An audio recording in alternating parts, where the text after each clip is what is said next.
some cards from today's episode? Well, you can pick them up and support the show from our sponsor, Card Kingdom. Just follow the link in the description box down below. Hello, everyone. It's Seth, probably better known as Saffron Olive, and it's time for another Instant Deck Tech.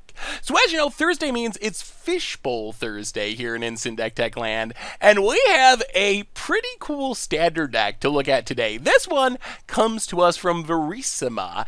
So thank you so much to Verissima for sending in a really sweet deck, and that is Finale Combo Ramp. Basically, a pretty sweet ramp deck that's looking to use Finale of Devastation to one-shot kill the opponent. So let's break down the deck. Before we do, a quick reminder, if you'd like your own deck considered for a future Fishbowl Thursday, leave a link in the comments, or you can email me, saffronolive@mtggoldfish.com.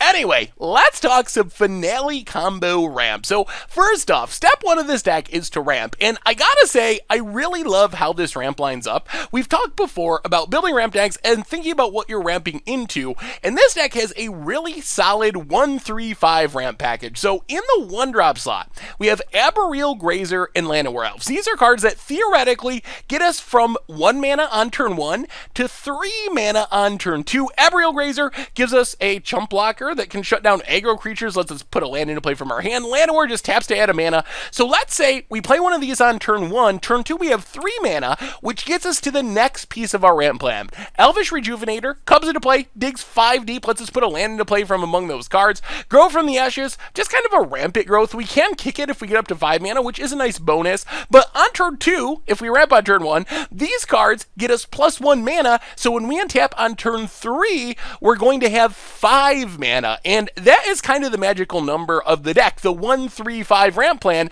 because 5 mana is where we get Nissa, who shakes the world. And Nissa, this card is crazy. We saw it on Against the Odds last week, doing some busted things, and it is one of the best ramp cards in Standard, because the static ability makes it so whenever we tap a forest for mana, we double that mana. We get an extra green mana. So in this deck, we have 1 blast zone. Otherwise, every land in our deck is a forest or a shock land with a forest type. So this doubles all of our mana, which means on turn 4, if everything goes right, turn 1 ramp, turn 2 3 mana ramp, turn 3 Nissa, turn 4 untap, we're going to have so much mana that we could potentially have 12 mana. 12 mana on turn 4, potentially even more mana with Nissa's +1, letting us tap a land, untap it to tap it again to make double the mana.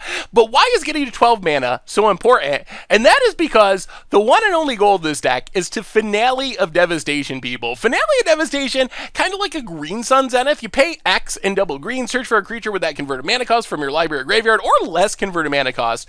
But if you search for something with X 10 or more, so 12 mana total, not only do you get to put that creature into play, but you also give all your creatures +X+S, and they gain haste until end of turn. So 12 mana is exactly enough to cast Finale of Devastation with X being 10 or more, which allows us to just one-shot our opponent. Our main tutor target is Zetalpa the Primal Dawn, a 4/8 flying double strike vigilance trample indestructible. If we can tutor that out, give it haste, +10/+10 with Finale of Devastation, that just kills our opponent, even through some amount of flying blockers, even through some number of removal spells thanks to indestructibility. So ramp, Nissa, untap, Finale, Zetalpa is going to hit for 28 damage if it gets +10/+10 in haste from Finale of Devastation. That just closes out the game as quickly as humanly possible in Standard. We also have some backup targets. Carnage Tyrant is a good option if we're worried about like a Vraska's Contempt or other exile-based removal that would get Zetalpa.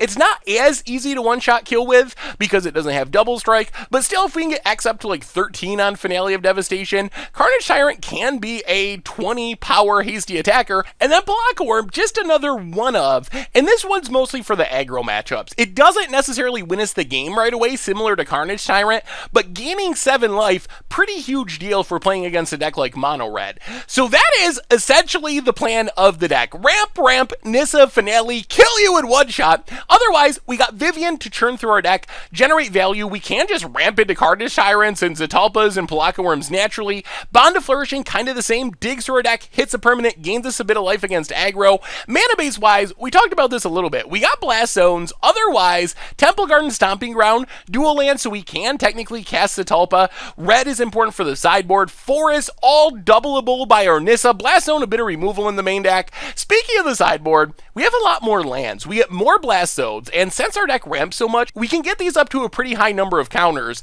and blow up pretty big things. Field of Ruin lets us attack our opponent's mana base, gets rid of like Search for Iskanta, and then an additional mountain. The additional mountain is for Banefire, so with Field of Ruin, the Stomping Grounds in our main deck, the one mountain, we can find that one mountain pretty consistently, and then we can just use all of our mana to Banefire our opponent's face, potentially all the way for 20 if we ramp enough and have Anissa out. The other thing we can do is bring in Crucible of Worlds, and then we can play this land control game. Field of Ruin eventually turns into a Strip Mine once our opponent runs out of basics. Well, not a Strip Mine, I guess a Wasteland, because it only hits non-basics, but most decks in Standard are playing very minimal basic lands right now, so it's possible we can just grind our opponent out of the game with Field of Ruins, and then we can keep getting back Blast Zones as a repeatable sweeper, so really sweet synergy there.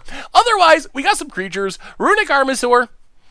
I don't know why this is in the sideboard. I'm sure there is a reason. I would have to ask for Rusuba. I'm not sure what it's hating on. I guess it's a good blocker. Rex Age gets rid of artifacts and enchantments. Palaka Worm to gain some life against aggro. And that is Finale Combo Ramp for War of the Spark Standard. And that's been our instant deck tech for today. So thank you so much for watching. I hope you enjoyed the video, and I will talk to you soon. Thanks for watching the video. If you enjoyed it, help us out by clicking that like button down below. And to keep up on all the latest and greatest, click that subscribe button. And don't forget to hit that bell icon to get alerts whenever we have new videos. And if you want to, check out some of our other sweet videos here and here.